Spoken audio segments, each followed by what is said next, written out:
Thumbnail দেখা আবার চমকায় যায় না। জামাত কি ক্ষমতায় আসবে, এই প্রশ্নটা আমার অনেকে এখন করে।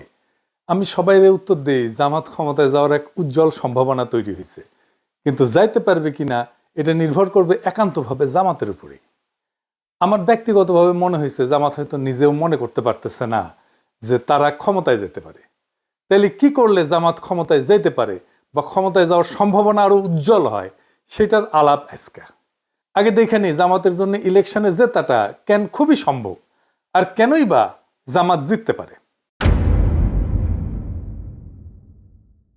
প্রথম কারণ হইতেছে যে দেশের মানুষ নতুন রাজনৈতিক শক্তিকে ক্ষমতায় দেখতে চায়। বিএনপির বিগত সময়ের শাসনের স্মৃতি এখনো দগদগে ক্ষতর মতো এক প্রজন্মের মনে জায়গা আছে। আইন শৃঙ্খলার অবনতি, 64 জেলায় বোমা হামলা, বাংলা ভাইয়ের উত্থান, পরপর 5 বার দুর্নীতিতে চ্যাম্পিয়ন, আর 2001 সালে নির্বাচনের পরে তো হিন্দু সম্প্রদায়ের উপরে যে বিভৎস নির্যাতন চালাইছিল বিএনপি, ওইটার কথা আর নাই বলি। আজকে অনেক কিছুই বলি না, জাস্ট মায়া কইরা, কিন্তু মায়া করার সময় শেষ, বলতে হবে এখন সবই। এইসব তো একটা প্রজন্মের মনে জল জ্বলে। এছাড়াও বিএনপির রাষ্ট্র চালানোর অদক্ষতা ছিল প্রকাশ্য। ক্ষমতার একাধিক কেন্দ্র তৈরি হয়েছিল, তাইওয়ানে অফিস খুলতে দিছে বাণিজ্য মন্ত্রী, আর কেউ জানে না। বিএনপির আমলে এমপিদের দৌড়ানি দিল পাবলিকে। দুনিয়াতে পানি আর বিদ্যুৎ নিয়ে আন্দোলন হয়েছিল, একটা বিশাল বড় আন্দোলন। ওইটি আন্দোলন ঠেকাইতে গেছে সালাউদ্দিন এমপি, বিএনপির ওই এলাকায়। পাবলিকের দিছে দৌড়ানি, সে দৌড়ে যান বাঁচেছে। ওর নাম হয়েছিল দৌড় সালাউদ্দিন। এ সালাউদ্দিনের হিস্ট্রি জানেন? হ্যাঁ, জানেন না? ওই বিএনপির জামাই কোটার যে বুদ্ধিজীবী নিজের এলিট মনে করে, আর লিখেছে আমি নাকি বাঙ্গু এলিটদের ভ্যালিডেশন চাই।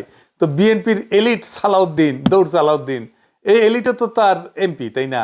তো যেহেতু তার একটা আমল নামা দেখে আসেন, দৌড় সালাউদ্দিনের আমল নামা। এই দৌড় সালাউদ্দিন এইচএসসি পাশ করে একটা জীবন বীমা কোম্পানির চাকরি করতো। বীমা কোম্পানি একটা মাঠ কর্মী ছিল, মানে ওই যে যে যে মানুষের দুয়ারে দুয়ারে যে তার ইন্স্যুরেন্স করাইতো, তারপর একটা কমিশন পাইতো। মুজিবও কিন্তু একই জিনিস ছিল আর কি। তো পরে চাকরি করা অবস্থায় একটা ট্রাক কিনে, একটা রাশন ট্রাক না করলে, ওই যে আমার ক্ষুদ্র ভাতরা আবার রাশন ট্রাক দেখতে চায়, রাশন ট্রাক না, এই এগুলা এগুলা ঝরঝরা ট্রাক আর কি। এই ট্রাক দিয়ে ওর শ্যালক লুৎফর রহমানের একটা ইট ভাটা ছিল, ওই ইট ভাটায় মালামাল দিত আর কি। আর লুৎফর রহমান কে ছিল জানেন? শ্যামপুর ইউনিয়নের চেয়ারম্যান ছিল, আওয়ামী লীগের সভাপতি ছিল। তারপরে তো সে ড্যামরা, সায়দাবাদ, যাত্রাবাড়ি বাস টার্মিনাল এটার মাথা হয়ে দাঁড়ায়। একটা ট্রাকের মালিক আস্তে আস্তে আরো ট্রাক করতে করতে অঢেল সম্পত্তির মালিক হয়। আর ট্রাক ব্যবসার আড়ালে চলতে থাকে বাস টার্মিনালে চাঁদাবাজি। এর মধ্যে তার সাথে শ্রমিক দলের সখ্যতা গড়ে ওঠে। ধীরে ধীরে মূলধারার রাজনীতির সাথে তাকে সম্পৃক্ত করতে থাকে, আর 1991 বিএনপির টিকিট পেয়ে যায়। এই হইতেছে দৌড় সালাউদ্দিনের উত্থান কাহিনী, আমাদের জামাইকোটার বুদ্ধিজীবীর এলিট। জুরাইনের মাজার রোডের একটা সিএনজি ফিলিং স্টেশন আছে তার, ওই মাজার শরীফের জমি দখল কইরা ওই ফিলিং স্টেশন করেছে দৌড় সালাউদ্দিন। একটা পত্রিকাও কিনেছিল দেশ জনতা নামে। তো শ্যালক যেহেতু আওয়ামী লীগে, তার তেমন কোনো অসুবিধা হয়নি, একবার বোধহয় জেলে নিয়ে গেছিল। তো বিএনপির জামাইকোটার বুদ্ধিজীবীর কাছে তো এইচএসসি পাস চান্দাবাজ দৌড় সালাউদ্দিন হইতেছে এলিট, আর এইসব এলিটদের ইন্টেলেকচুয়াল ল্যাটেল হইতেছে এই জামাইকোটার বুদ্ধিজীবী। লজ্জা লাগে না? হ্যাঁ, যাই হোক, বিএনপির মেলা স্বীকৃতি আছে, আস্তে আস্তে আসবে আর কি। এই বিএনপি কি কম লুটপাট করেছে তার শাসন আমলে? তো এখন এই যে ইকোনমির অবস্থা দেখিচ্ছেন, দেশের এটা বিন্দু মাত্র লুটপাট সহ্য করার ক্ষমতা নাই। দেশটা ধ্বংস হয়ে যাবে, রাষ্ট্র নাই হয়ে যাবে লুটপাট হইলে। প্রফেসর ইউনূস লুটপাট বন্ধ করেছে, লুটপাট হয় না, রিজার্ভ কিন্তু বাড়িচ্ছে, কিন্তু ইকোনমি রিকভার করে নাই। এর উপরে যদি লুটপাট শুরু হয়, তাহলে দেশ নিজেই জয় বাংলা হয়ে যাবে। এটা পাবলিক বুঝে, সেই জন্যে তারা চায় দেশে যেন দুর্নীতি আর না হয়। এই যে র্যাব কারা বানাইছিল জানেন? বিএনপি বানাইছিল কেন জানেন? নিজের দলের গুন্ডাদের নিয়ন্ত্রণ করতে পারতেছিল না, র্যাব কইরা মারিছিল এই গুন্ডাদের। নারায়ণগঞ্জে ডেভিড বইলে এক বিএনপির নেতা ছিল, মমিনুল্লাহ ডেভিড। শামীম ওসমান তার কাছে দুগ্ধপোষ্য শিশু, নস্যি ছিল, তারে মারে র্যাব ক্রসফায়ারে। ভালো ক্রিকেট খেলতো কিন্তু ওই ডেভিড, কিন্তু হয়ে আউট ছিল শীর্ষ সন্ত্রাসী। সেনাবাহিনীর যে সিভিল ইস্যু সামলাতে নামানো যায় না, এই কমন সেন্স বিএনপির নেতাদের ছিল না, একজনেরও ছিল না। সেনাবাহিনীর মধ্যে মানবাধিকার লঙ্ঘন করে ফিরে যাওয়া সেনা কর্মকর্তার সৈনিকেরা যে মারাত্মক সমস্যা সৃষ্টি করেছে, এটার ক্ষত কতদিনে যে যায় আল্লাহ জানে। এটা সৃষ্টি করছে বিএনপি। এদের রাষ্ট্র চিন্তা কত দুর্বল, এরা রাজনীতি বোঝে না, রাষ্ট্র তো দূরের কথা। কারণ এইখানে জামাত তার প্রাসঙ্গিকতা তুলে ধরতে পারবে ভোটারদের কাছে। জামাত ক্ষমতায় আসলে তার নেতা মন্ত্রীরা দুর্নীতি করবে না, করেনি, আগে ছিল মন্ত্রী, এটা ধরে নেওয়া যায়। কিন্তু এর মানে কি দেশ চালাইতে পারবে? জামাতের লোকেরা শুনে অবাক হইতে পারেন যে আমার কাছে নানা দিক থেকে নানা ধরনের লোক জানতে চাইতেছে জামাত ক্ষমতায় আসলে কি করবে। অনেকে চায়নায় গেছি উঠেও জানতে চাইছে, কারণ তারা জানে যে আমি জামাতের ক্ষমতায় আসার সম্ভাবনার কথা প্রকাশ্যেই জোরের সাথে বলছি। যারা এই প্রশ্নগুলো করছে তার মধ্যে আছে ডিপ্লোম্যাট, ইন্টেলেকচুয়াল, বিদেশিরা তো আছেই, শীর্ষ ব্যবসায়ী আছে, নারী আছে, এমনকি আমার মাও জিজ্ঞেস করেছে। কি প্রশ্ন শুনলে অবাক হইবেন, বলতেছে জামাত ক্ষমতায় আসলে কি মদ খাওয়া বন্ধ করে দিবে, আমার ওদের মদ খেতে দিবে। এই প্রসঙ্গে ফরদ মজার ভাইয়ের একটা কৌতুক মনে আসলো আর কি, সত্য কৌতুক আর কি। উনি এক বিখ্যাত সম্পাদকের কথা কইতেন, বলতেন উনি নাকি ইসলামপন্থীরা ক্ষমতায় আসলে মদ খেতে পারবেন না, এই জন্য সেকুলারিজম প্রমোট করে।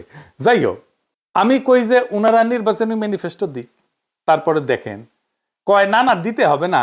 মৌলানা মতিউর রহমান নিজামী মদ নিয়ে জাতীয় সংসদে একটা মতামত দিছিল, আমার আবার ইনবক্সে পেঠে দিছে এই ভিডিওটা, শুনেন। এটা খুব মূল্যবান আলোচনা করেছেন উনি, শুনেন। মদ আল্লাহ তাআলা হারাম করেছেন, এটা কিয়ামত পর্যন্ত হারাম থাকবে। সারা দুনিয়ার সকল মানুষও যদি জায়েজ বলে, হালাল বলে, তবুও এটা হারাম থাকবে।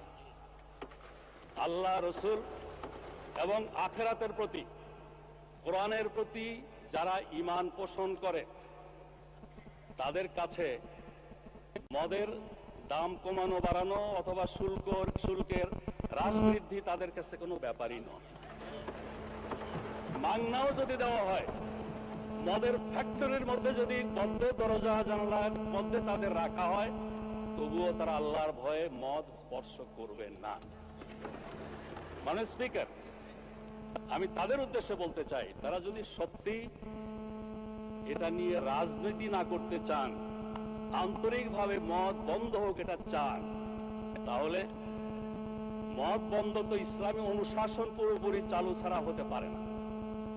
ইসলামী রাষ্ট্র ব্যবস্থা, সমাজ ব্যবস্থা, শিক্ষা ব্যবস্থা চালু হওয়া ছাড়া হতে পারে না। অনুশাসন কায়েমের আন্দোলনকে বলেন মৌলবাদ, বলেন সাম্প্রদায়িকতা, বলেন ধর্মান্ধতা।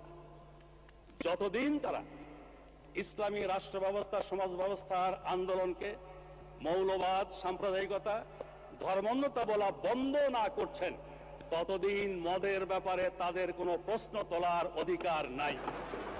মানে স্পিকার, এই ব্যাপারে আর একটা পিকচার আমি আপনার সামনে আনতে চাই। 1400 বছর আগে জনাবে মুহাম্মদুর রাসূলুল্লাহ সাল্লাল্লাহু আলাইহি ওয়াসাল্লাম যখন ইসলামের দাওয়াত দিচ্ছিলেন, সেই যুগটাকে বলা হয় আইয়ামে জাহিলিয়া। তখনকার দিনে মানুষের মদের আসক্তি আরো অনেক বেশি ছিল। আরবি ভাষায় দেখেছি মদের নাম 200-এরও বেশি। তাদের কাব্য সাহিত্যে মদের বন্দনায় ভরপুর। সেখানে বাড়িতে বাড়িতে মদের মটকি ছিল।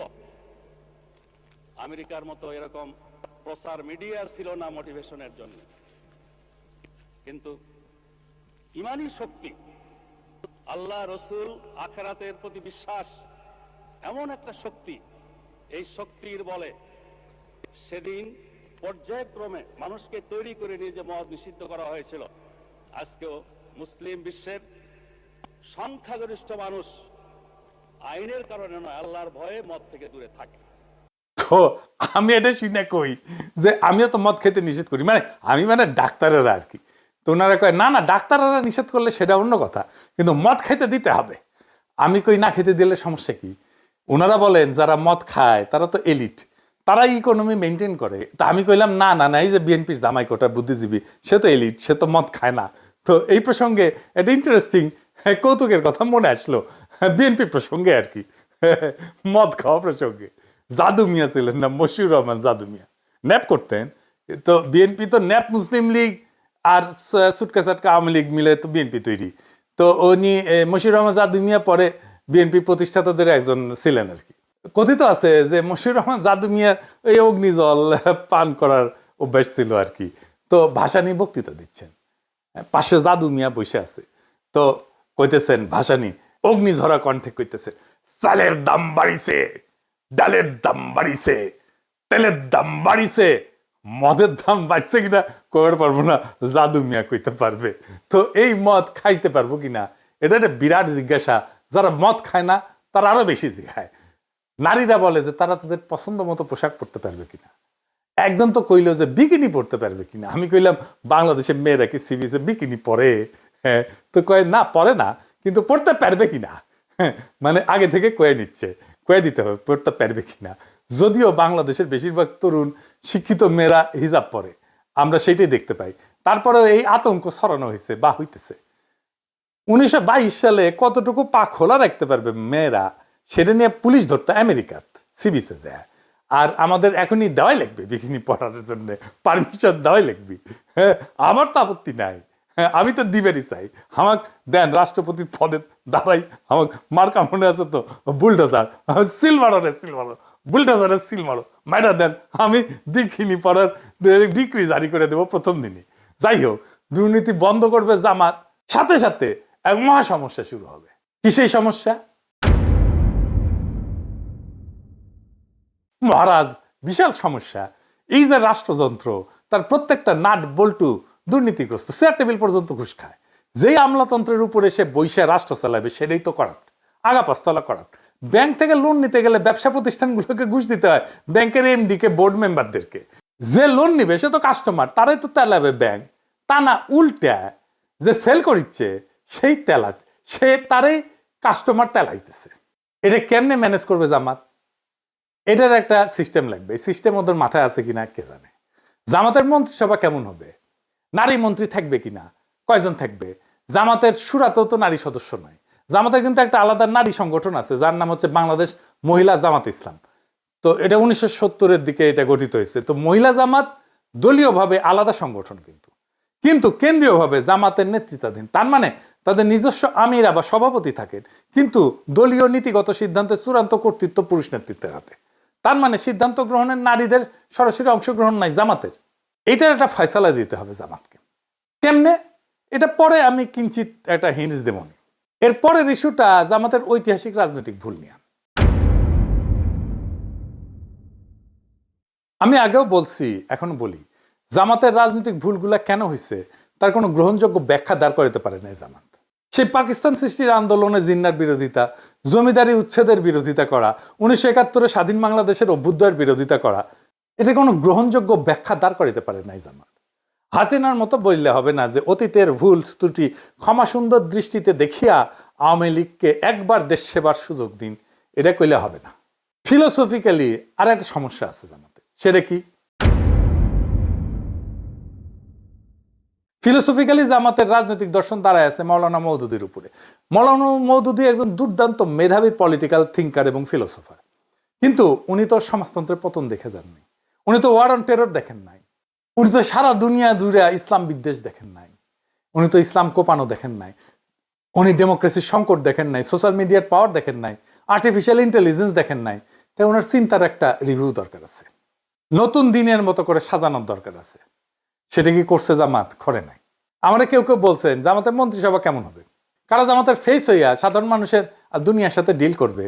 ডাক্তার শফিক সাহেব কি ডিল করবে? মানে হাসিনা নেতা হইতে পারবে কিন্তু ডাক্তার শফিক হইতে পারবে না, যেহেতু ওনার মুখে দাঁড়িয়ে আছে আর মাথার টুপি আছে। পাবলিকে ভোট দিলেও পারবে না, ডেমোক্রেটিক্যালি একটা ইলেকশনে জিতে আসলেও পারবে না। মজা আর কি। আর একটা ইস্যু হইতেছে যে কেউ কেউ মনে করতেছে জামাত আসলে একটা অ্যান্টি হিন্দু রাজনীতি করবে। এই ইস্যুটারে জামাত বুদ্ধিমত্তার সাথে মোকাবেলা করতে পারে না, এখনো পারতেছে না। সে হিন্দু সম্প্রদায়ের সাথে এনগেজ কিভাবে হইতে হবে সেটা ধরতে পারে না। একবার জামাতের হিন্দু শাখা করে এইভাবে, আর একবার গোবিন্দ প্রামাণিকের হাত ধরে। আপনারা এখানে এসেছেন জামাতুল ইসলামের ডাকে। জামাতুল ইসলাম শুধুমাত্র একটা রাজনৈতিক দল নয়, এটা একটা ইউনিভার্সাল ইউনিভার্সিটি। আপনারা এখানে আসেন, শিক্ষা লাভ করেন, নীতি শিক্ষা নেন, আদর্শের শিক্ষা নেন, এবং কিভাবে ধর্ম অনুযায়ী দেশ নিজের জীবন পরিচালনা করা যায় এবং দেশ পরিচালনা করা যায়, আপনারা সেই শিক্ষা লাভ করেন। তো জামাত না মাঝে মাঝে গোবিন্দ প্রামাণিকের হাত ধরে ওই গাওয়া শুরু করে, আমার হাত ধরে তুমি নিয়ে চলো সখা, আমি তো পথ চিনি না, কইয়া মারের দৌড়। সে অখণ্ড ভারতের সৈনিক RSS এর পান্ডা গোবিন্দ প্রামাণিকের হাত ধরিয়া। এটা ইসলামী দলের হিন্দু শাখা হইতে পারে না, ফুল স্টপ। কাঁঠালের আম সত্য হয় না রে ভাই। এই সিম্পল জিনিসটা জামাত না বুঝলে কেমনে হবে? তাহলে কি করবে সে, কিভাবে এনগেজ হবে হিন্দু সম্প্রদায়ের সাথে? আমি বলবো কোনো কিছু করার আগে একটা ইন্ডিপেন্ডেন্ট রিসার্চ অর্গানাইজেশন দিয়া হিন্দু বৌদ্ধ সম্প্রদায়ের মধ্যে, মানে মাইনরিটিদের মধ্যে জামাতের প্রতি নেট ট্রাস্ট স্কোর মাপা। এটাই হবে জামাতের হিন্দু সম্প্রদায়ের মধ্যে গ্রহণযোগ্যতার মাপকাঠি। এখন এই নেট ট্রাস্ট স্কোর এই জিনিসটা কি, আসেন এটা বুঝে দেখি। এটা একটা সহজ মাপ, মানে মানুষ জামাত ইসলামকে কতটা বিশ্বাস করে আর কতটা অবিশ্বাস করে তার পার্থক্য কিভাবে মাপা যায়। ধরা যাক 100 জন হিন্দু বা মাইনরিটি নাগরিককে জিজ্ঞেস করা হইলো, আপনি কি মনে করেন যে জামাত এখন সংখ্যালঘুদের নিরাপত্তা এবং মর্যাদা রক্ষা করতে চায়? তাদের উত্তরে যদি 50 জন বলে হ্যাঁ বিশ্বাস করি, 30 জন বলে না অবিশ্বাস করি, 20 জন যদি নিরপেক্ষ থাকে, তাইলে হিসাবটা হচ্ছে নেট ট্রাস্ট স্কোর হবে 50 - 30 = 20। অর্থাৎ নেট ট্রাস্ট স্কোর হচ্ছে +20। মানে মানুষ এখন মোটামুটি বিশ্বাস করতে শুরু করছে। যদি উল্টাটা হয়, মানে 30% বিশ্বাস করে আর 50% যদি অবিশ্বাস করে, তাহলে স্কোর হবে কত? 30 - 50 মানে -20। মানে মানুষের এখনো সন্দেহ আছে। এইটার গুরুত্ব হইতেছে স্কোর দিয়ে বোঝা যায় যে হিন্দু সম্প্রদায়ের মধ্যে জামাতের প্রতি আস্থা বাড়তেছে না কমতেছে, কোন জেলায় কাজ ভালো হইতেছে, কোন ধরনের কাজ করলে মানুষ সত্যিকারের বিশ্বাস পাইতে শুরু করবে। সহজ ভাষায় বললে নেট ট্রাস্ট স্কোর হইতেছে জামাতের প্রতি মানুষের মনোভাবের তাপমাত্রা। গরম মানে আস্থা, ঠান্ডা মানে অবিশ্বাস। সোজা সেলসালায় বুঝে গেলেন, তাই না? এইটা জামাত প্রত্যেক 6 মাস পর পর মাপবে আর ফলাফল প্রকাশ করবে। এইটা কিন্তু আন্তর্জাতিক মহলেও তার বিশ্বাসযোগ্যতা বাড়াবে, গ্রহণযোগ্যতা বাড়াবে। এখন কাজ কি নিবে? গোবিন্দ প্রামাণিককে তো দেখতে পারবে না, তাই না? কি কি সলিড কাজ নিবে, আসেন সেটা একটু বুঝে দেখি। প্রথমে জামাতকে একটা মাইনরিটি চার্টার ঘোষণা করতে। এই মাইনরিটি চার্টার মানে হইতেছে এক ধরনের প্রতিশ্রুতি বা শপথনামা, যেখানে জামাত ইসলাম প্রকাশ্যে বলে দেবে তারা এখানে ধর্ম দেখে না, ন্যায় মানবিকতা দেখে রাজনীতি করবে। এই চার্টারে বলা থাকবে দেশের হিন্দু বৌদ্ধ খ্রিস্টান সহ সব নাগরিকদের নিরাপত্তা, সম্মান আর সমান সুযোগ নিশ্চিত করা জামাত নৈতিক দায়িত্ব বলে মনে করে। প্রথমে বলা হবে যে সবাই নিজের ধর্ম পালন করতে পারবে কোনো ভয় বা বাধা ছাড়াই। কেউ কাউকে ধর্মান্তরিত করার চেষ্টা করবে না। মন্দির, গির্জা বা অন্য উপাসনালয়ে নিরাপত্তা নিশ্চিত করতে জামাত নিজের লোকজন দিয়ে প্রয়োজনে সহায়তা করবে। কোথাও সহিংসতা বা দখলবাজি হলে দলের পক্ষ থেকে প্রকাশ্যে নিন্দা জানানো হবে এবং অপরাধী জামাতেরই হোক বা অন্য কেউ হোক তার বিরুদ্ধে ব্যবস্থা নেওয়া হবে। চার্টারে এটাও বলা থাকবে যে চাকরি, শিক্ষা, সরকারি সুযোগ এটাতে কারো ধর্ম কোনো বাধা হবে না। জামাত পরিচালিত কোনো স্কুল, কলেজ, শিক্ষা প্রতিষ্ঠান বা প্রতিষ্ঠানে হিন্দু বা অন্য ধর্মের মানুষ সমান সুযোগ পাবে। ভূমি বা সম্পত্তি দখল বা জবরদখল হলে ন্যায় বিচারের জন্য আইনি সহায়তা দেওয়া হবে। নারী এবং তরুণদের অংশগ্রহণে গুরুত্ব দেওয়া হবে। হিন্দু মেয়েরা চাইলে জামাতের সামাজিক শিক্ষা কার্যক্রমে যুক্ত হতে পারবে। সবশেষে একটা স্পষ্ট প্রতিশ্রুতি থাকবে, জামাত শুধু ইসলাম রক্ষা না, জামাত ন্যায় রক্ষার রাজনীতি করে। সংখ্যালঘু নাগরিকদের মর্যাদা রক্ষা করাটা ইসলামের আসল শিক্ষা, এই কথাটা তারা প্রকাশ্যে বলবে। এই চার্টার গুরুত্বপূর্ণ কারণ এটা দেখাবে যে জামাত বদলাইছে। এটা হিন্দু সম্প্রদায়ের মধ্যে আস্থা ফিরিয়ে আনবে এবং আন্তর্জাতিক মহলে ইতিবাচক ভাবমূর্তি তৈরি করবে। আর বাংলাদেশে ন্যায়ের রাজনীতির একটা নতুন ভাষা দিবে। সংক্ষেপে মাইনরিটি রাইটস চার্টার হইতেছে জামাতের বিশ্বাস ফেরানোর অঙ্গীকারপত্র, যেখানে তারা বলে সব নাগরিকই আমাদের, কেউ সংখ্যালঘু না। এইরকম একটা চার্টার নারীদের জন্য করা যায়। আর হ্যাঁ, এলিটদের জন্য মদ খাওয়ার জন্য কি করবে এটা জামাত নিজেরা বুঝে দেখুক, যেন সমস্ত সমাজে নেট ট্রাস্ট বাড়তে থাকে জামাতের প্রতি। এখন জামাত আসলে হিন্দু সম্প্রদায়ের সাথে কিভাবে এনগেজ হবে? যদি জামাত ইসলাম সত্যি হিন্দু কমিউনিটির সাথে অর্থভাবে এবং রাজনৈতিকভাবে ফলপ্রসূ এনগেজমেন্ট করতে চায়, তবে পুরানো সহাবস্থান বা ধর্মীয় সহনশীলতার কথা বললে কাজ হবে না। এখন দরকার হবে ইনোভেটিভ, ইন্টেলেকচুয়াল, সাবভার্সিভ এবং ন্যারেটিভ চেঞ্জিং আইডিয়া, যা সাইমালটেনিয়াসলি হিন্দু কমিউনিটির আস্থা অর্জন করবে, নাম্বার 1। নাম্বার 2, জামাতের আদর্শের মধ্যে থিওলজিক্যাল কনসিস্টেন্সি রাখবে। 3 নাম্বার হইতেছে রাজনৈতিকভাবে আন্তর্জাতিক গ্রহণযোগ্যতা তৈরি করবে। আমি কয়েকটা ইনোভেটিভ আইডিয়া দিতেছি, এগুলোই সব না বা এগুলোই যে চূড়ান্ত তাও না, এগুলো চিন্তা করা যাইতে পারে, আমি আইডিয়া হিসেবে দিতেছি। এগুলো আমার মতে বাস্তবে প্রয়োগযোগ্য এবং কৌশলগতভাবে গেম চেঞ্জার হইতে পারে, আর হিন্দু সম্প্রদায়ের সাথে পলিটিক্যালি জামাত যুক্ত হইতে পারবে। নাম্বার 1, কমন গুড পলিটিক্স বা ইসলামিক ভাষায় নাগরিক সংহতি। জামাত একটা শরিকুল খায়র বা শেয়ার্ড গুডনেস অ্যালায়েন্স করতে পারে, এই নামে নতুন একটা ফোরাম তৈরি করতে পারে। যেখানে হিন্দু সম্প্রদায়ের লোকজন, শিক্ষক, চ্যারিটির লোকজন, দাতব্য সম্প্রদায়ের লোকজন, মাদ্রাসা শিক্ষক, স্থানীয় মুসলিম নেতারা যৌথভাবে কাজ করবে। কিসের জন্য কাজ করবে? সামাজিক ইস্যুতে কাজ করবে। যেমন ধরেন নিরাপদ পানি, স্যানিটেশন, শিক্ষা, পরিবেশ, দারিদ্র দূরীকরণ, স্বাস্থ্য, এই সমস্ত বিষয় নিয়ে কাজ করবে। তার ফলে নৈতিক কাজকে কেন্দ্র করে একটা রাজনৈতিক একতা তৈরি হবে। আর একটা ইন্টারেস্টিং কাজ করা যায়, যেমন ধরেন ফেইথস অফ বেঙ্গল এই দামে ফেস্টিভ্যাল করতে পারে, উৎসব, ধর্মীয় ঐতিহ্যের একটা পুনর্দখলের ধারণা। যেমন স্থানীয় পর্যায়ে ফেইথস অফ বেঙ্গল নামে সাংস্কৃতিক উৎসবের আয়োজন করতে পারে, যেখানে হিন্দু, মুসলিম, বৌদ্ধ, খ্রিস্টান সব সম্প্রদায়ের যে কালচারাল অ্যাসেট, ধর্মের যে কালচারাল অ্যাসেট, সেইটা তারা প্রজেক্ট করবে, সেটা তারা দেখাবে। হিন্দু সম্প্রদায় কীর্তন করতে পারে, মুসলমান সম্প্রদায় মিলাদ করতে পারে, কাওয়ালি করতে পারে, খাবার থাকবে এখানে, হিন্দু উৎসবের খাবার, মুসলিম উৎসবের খাবার, হিন্দুদের পোশাক, মুসলিমদের পোশাক, এগুলো প্রদর্শিত হবে।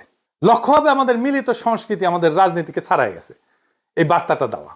এইটা ইসলামের সামাজিক ন্যায়ের ধারণাকে সাংস্কৃতিক ভাষায় উপস্থাপন করবে। জামাতকে সংস্কৃতি বিরোধী দল বলে না, এখান থেকে বের করে আনা যাবে। এটা করে একাডেমিক স্তরে আর একটা কাজ করা যায়, যেমন ইন্টারফেথ থিঙ্ক সার্কেল। এইটা একাডেমিক স্তরে ন্যারেটিভ শিফটের কাজ করবে। কিন্তু যেমন জামাত একটা নীতিগত থিঙ্ক ট্যাঙ্ক তৈরি করতে পারে, বাংলাদেশ ইন্টারফেথ এথিক্স ফোরাম, যেখানে মুসলিম, ইসলামবিদ, হিন্দু পণ্ডিত এবং সমাজবিজ্ঞানীরা, তরুণ সমাজবিজ্ঞানীরা একসাথে কাজ করবে।